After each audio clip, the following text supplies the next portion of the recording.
Ну что ты смотришь? Я доволен. Сев, а ты? Это что это у тебя? Снегосекатель.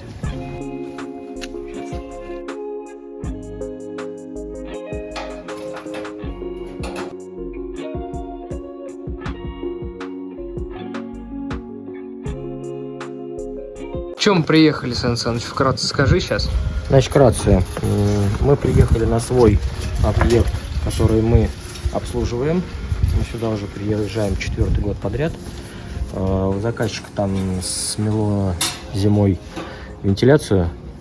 Вот мы сейчас установим трубу вентиляции, поставим перед трубой рассекатель снега. Здесь нам нужно будет обслужить дымовую трубу для твердотопливного котла, печку с дымовым каналом и камин с дымовым каналом. И еще заказчик попросил закрепить водостоки. Вот с той стороны тоже там дома их снегом оторвало. Вот, нужно их уложить, подправить крепеж и заизолировать. Вот. Это оставим на десерт, скажи. А это да, это оставим на десерт.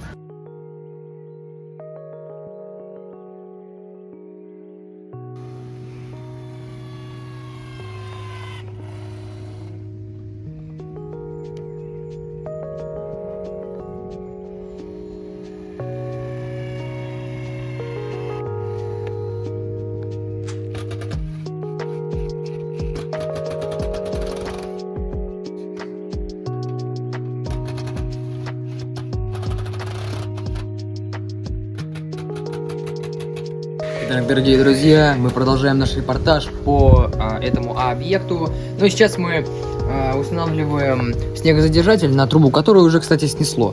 Вот, но... Гидроизоляция, кстати, в норме. Да. Да. Смотри, пожалуйста, какие у нас есть самые короткие металл-металл.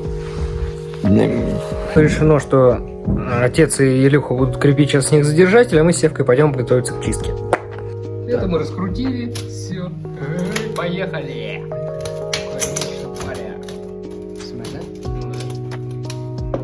Что там всего лишь? Вообще есть что-то, да. Птицы. Так, ну-ка, давай-ка постелить нужно. Что?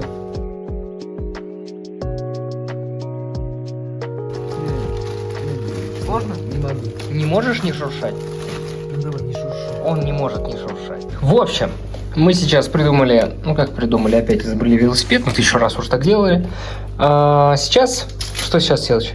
Ну, сейчас я замотаю здесь все, получается, вокруг трубы этот мешок, и когда будем чистить, просто вся сажа, которая будет падать, она будет падать в мешок. Ну, естественно, будем сейчас делать все с пылесосом, отверстие для пылесоса для штанги будет, чтобы это все никуда из этого мешка не делать, в общем.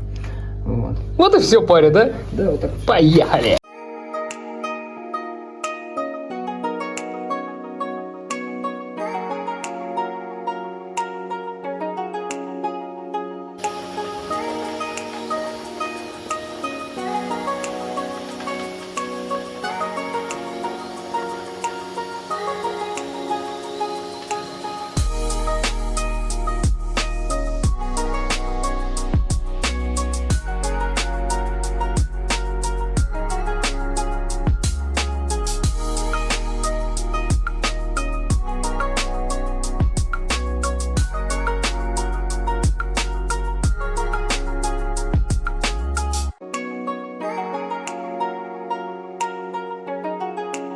Заходим. Так, мы пропылесосили газоход, убрались там.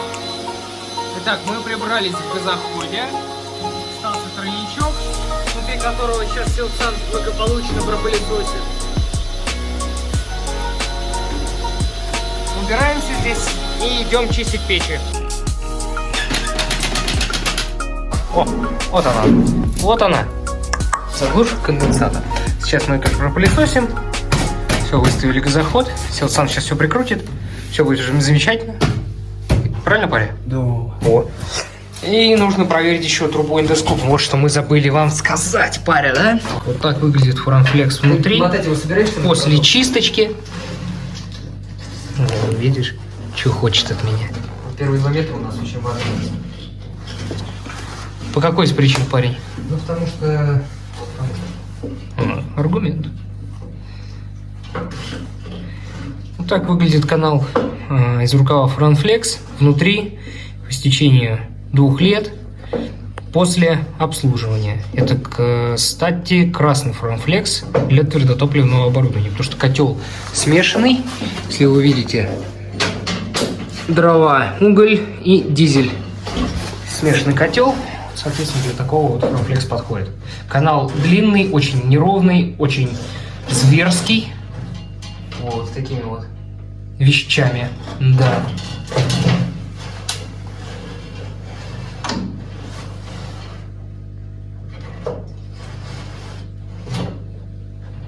Это первые 2 метра, которые, как Сан сказал, наиболее опасны.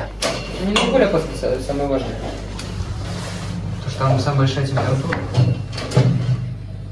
Вот у нас, видите, какие отводы здесь интересные. Рукав полностью поглотил все эти неровности, сгладил их максимально как мог. Да? Все, Да. Безумный парень этот Франфлекс. Интересно.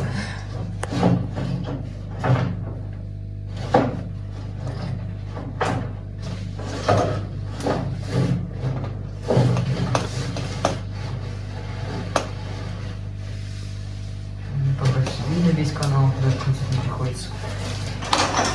На твой взгляд, Сел Саныч, на профессиональный, что с Франфлексом сейчас? Все нормально? Или вот эти вот пятна, вот это, что это такое? Все отлично, это просто смола. Часть структуры Франфлекса, рукава. Потому что в нем То есть есть... смола выделяется под давлением и температурой, когда его монтируют. Так что все хоккей.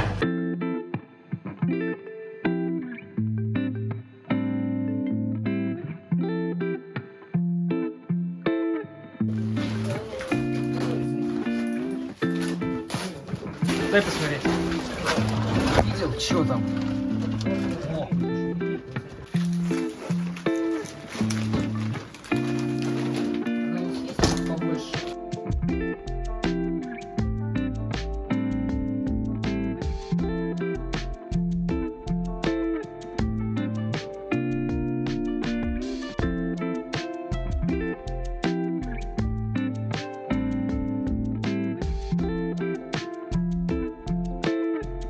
Чтобы скользила штанга по руке.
Значит, первое, что нужно знать всем и от чего нужно отталкиваться, то, что есть у нас правила противопожарного режима, которые вступили 1 января 2021 года. И в этих правилах написано, что любые твердотопливные агрегаты необходимо обслуживать 4 раза в год. На практике есть агрегаты, которые используются, ну, например, печи, какие-то банные печи в коммерческих комплексах. И они используются, ну, можно сказать, круглосуточно, то такие агрегаты, естественно, обслуживаются намного чаще, потому что режим эксплуатации совсем другой. Что происходит или что может произойти, если эти агрегаты не обслуживать? Ну или как все думают, да ладно, там сосед 10 лет печь не чистил и ничего типа не произойдет. Возможно, у вашего соседа ничего не произойдет, а у соседа происходит очень часто. И статистика по пожарам по всей стране официальная неутешительная, а неофициальная она вообще плачевная. Что такое сажа? Сажа всего-навсего 4 мм сажи, это как половина кирпича. Причем она очень долго прогревается и очень быстро остывает, то есть мгновенно. И опять нужно очень долгое время, чтобы эту сажу прогреть. Далее, если это все смешивается, например, с конденсатом, образуется криозот. Если горит сажа, то это до 900 градусов, там, до 1200 градусов. Если это горит криозот, то это до 1600 градусов. Пожарным это тушить не нужно, потому что горит очень быстро, очень высокая температура и все абсолютно сгорает.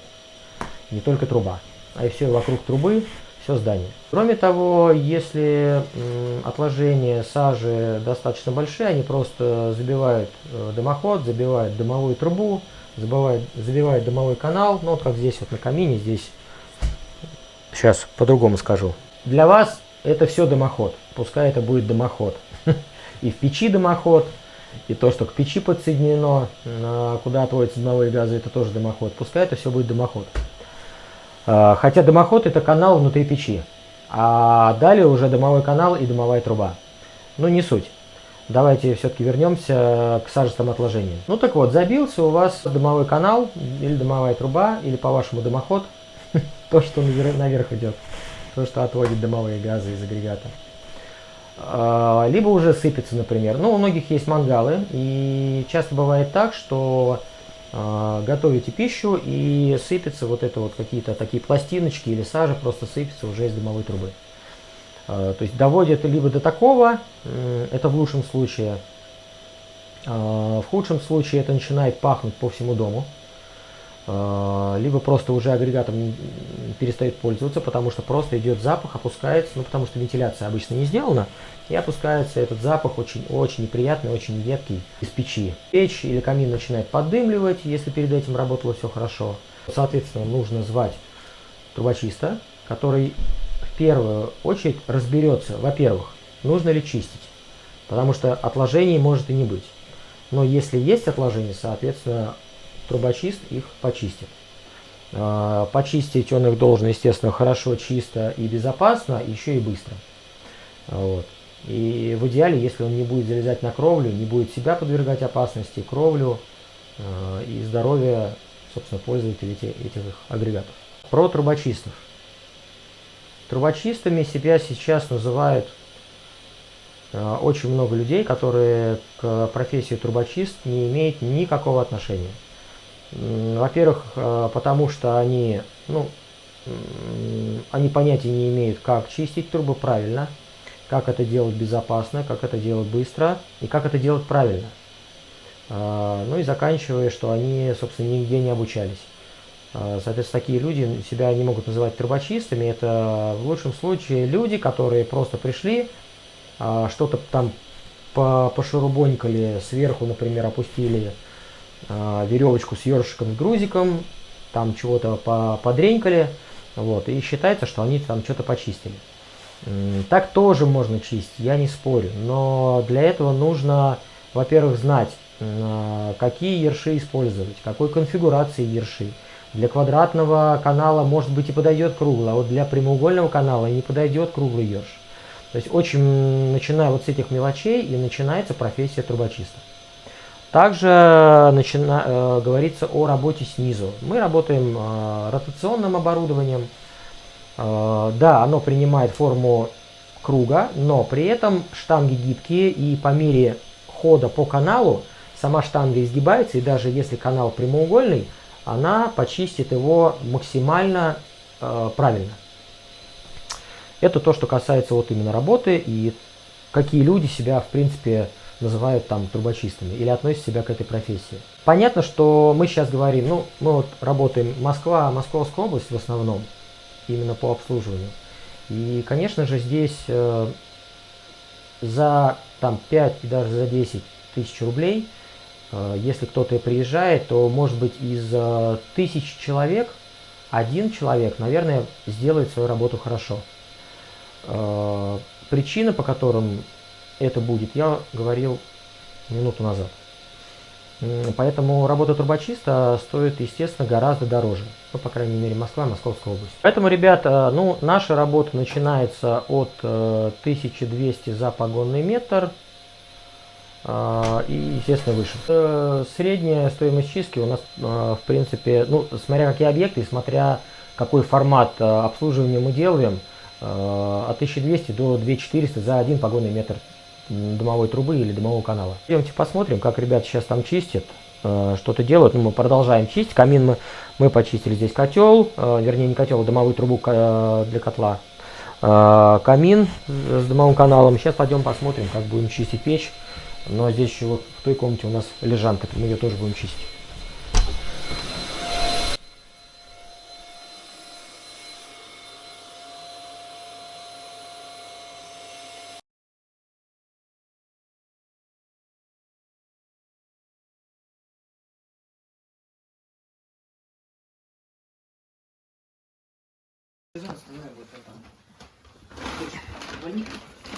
Ух ты, закисли чуть-чуть. Мы там Интересно. с я помню. Круто. Ласкобутик. А кабуцинки? Так, ну ты... Ну провалите все с этой пленки, я буду посидеть. Вы сейчас ее откроете, сейчас я полетит. Кстати, ее все. Блять, ее тянуть. Нет, парень. Unreal. Книпикс? Книпикс. Реально Книпикс? Подожди. Книпикс.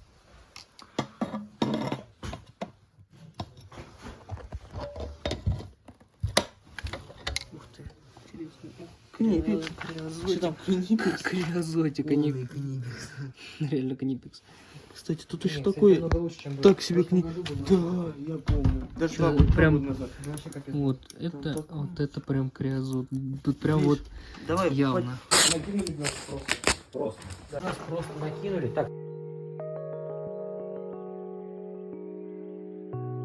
Надо пылесос. Сейчас, подожди, сейчас сниму, принесу.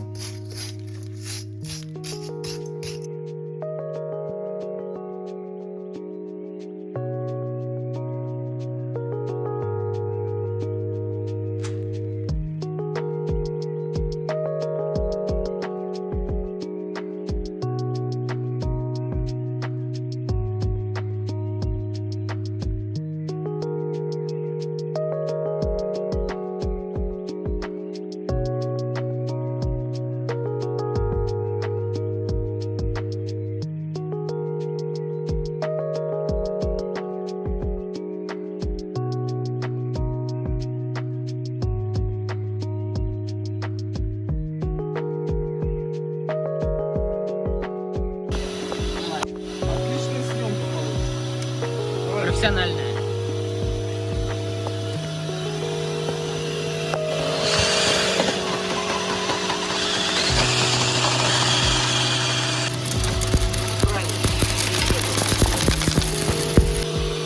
Севыч, что ты испытал? Почему?